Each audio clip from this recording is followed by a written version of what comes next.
Pada April 2025, Leeds United memastikan diri kembali ke kasta tertinggi sepak bola Inggris, Premier League. Setelah menang telak 6-0 atas Stoke City. Kemenangan ini menjadi puncak dari kerja keras sepanjang musim Championship yang penuh gejolak. Namun, alih-alih mendapat penghargaan atau perpanjangan kontrak, pelatih Daniel Farke justru dihadapkan pada ketidakpastian masa depan. Kabar bahwa manajemen klub sedang mempertimbangkan opsi untuk mengganti pelatih mengundang tanda tanya besar. Bagaimana mungkin seorang pelatih yang berhasil mengantarkan klub promosi justru diambang pemecatan?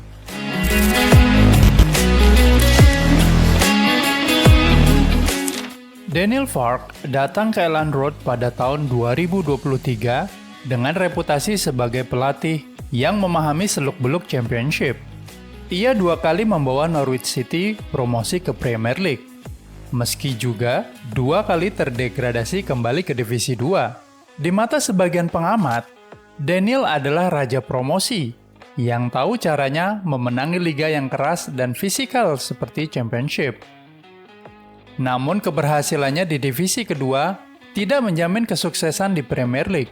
Dalam 49 pertandingan Premier League bersama Norwich, Daniel hanya meraih 6 kemenangan. Catatan ini menjadi bayang-bayang yang menghantui dirinya hingga kini, terutama di mata manajemen Leeds United yang ingin menghindari nasib serupa. Kendati Leeds berhasil promosi, performa mereka menjelang akhir musim dinilai tidak meyakinkan. Dalam 6 laga terakhir sebelum promosi dikunci, Leeds hanya menang 1 kali. Beberapa hasil imbang dan kekalahan melawan tim-tim yang secara kualitas lebih rendah menimbulkan pertanyaan besar mengenai kemampuan Daniel menjaga konsistensi permainan dan mentalitas tim. Manajemen menyadari bahwa performa seperti itu tidak bisa ditoleransi di Premier League, di mana persaingan jauh lebih ketat dan kesalahan sekecil apapun bisa berujung pada degradasi.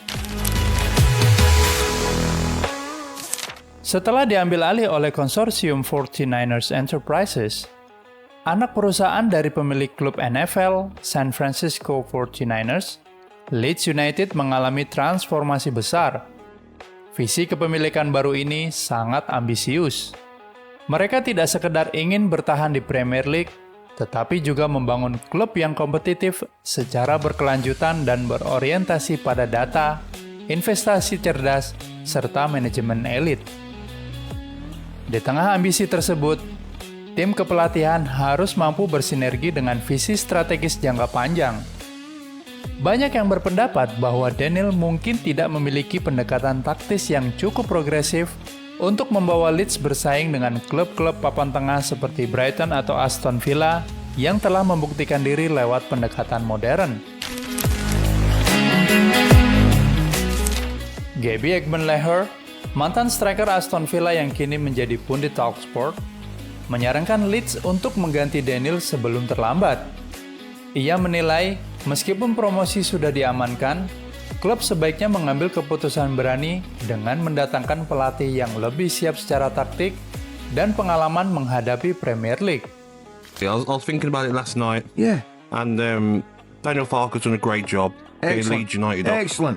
But, Yep. Alistair, we're in a ruthless industry. They're coming back down. Is that what you're No. telling Do Leeds change their manager for the Premier League? Listen, I know it's ruthless. me? Oh, you've thrown that one right at me. But Daniel Farke's record in the Premier League, 52 games, 9 wins, 30 defeats. Conceded 101 goals, scored 31. I'm just saying, the Leeds want to stay up. Do Leeds want to stay up this time? Oh, that's his Daniel Farke hasn't done it in the Premier League. He struggled as a manager. Saran ini tidak berdiri sendiri. Sejumlah analis dan jurnalis olahraga turut mempertanyakan apakah gaya bermain Daniel yang cenderung possession heavy dan riskan di belakang cocok diterapkan di Premier League yang cepat dan langsung.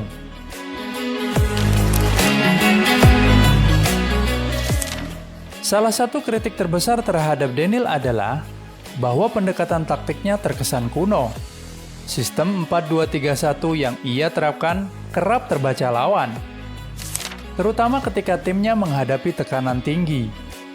Banyak pihak membandingkan pendekatan Daniel dengan manajer championship lain yang lebih adaptif secara taktik dan menggunakan data analitik secara intensif. Meski sebagian pemain senior dikabarkan mendukung Daniel, ada pula laporan yang menyebutkan adanya ketegangan di ruang ganti. Beberapa pemain muda merasa tidak mendapat cukup kepercayaan, sementara pemain berpengalaman merasa sistem latihan Daniel terlalu repetitif dan membosankan. Dalam konteks Premier League, dinamika ruang ganti yang sehat sangat penting. Klub tidak ingin mengulang kesalahan musim 2022-2023, di mana keharmonisan internal yang rapuh menjadi salah satu penyebab degradasi.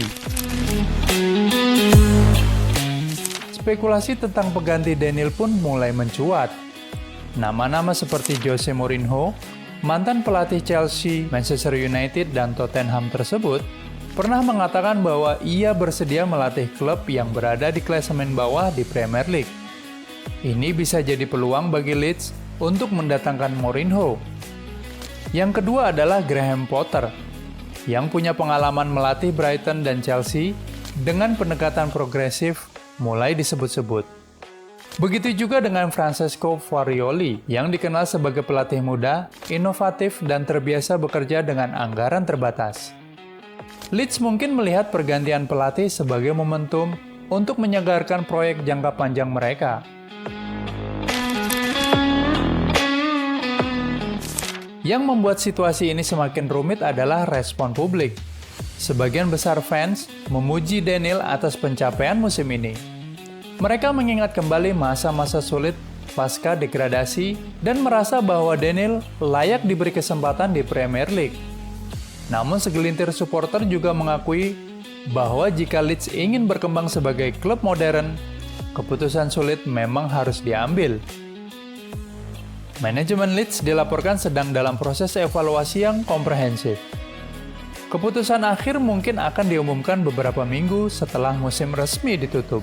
Yang pasti, Daniel berada dalam posisi yang rentan, dan masa depannya bergantung pada lebih dari sekedar promosi semata. Daniel Farke telah menjalankan tugas utamanya dengan baik, membawa Leeds United kembali ke Premier League. Namun dalam sepak bola modern, kesuksesan jangka pendek tidak selalu menjamin keamanan pekerjaan.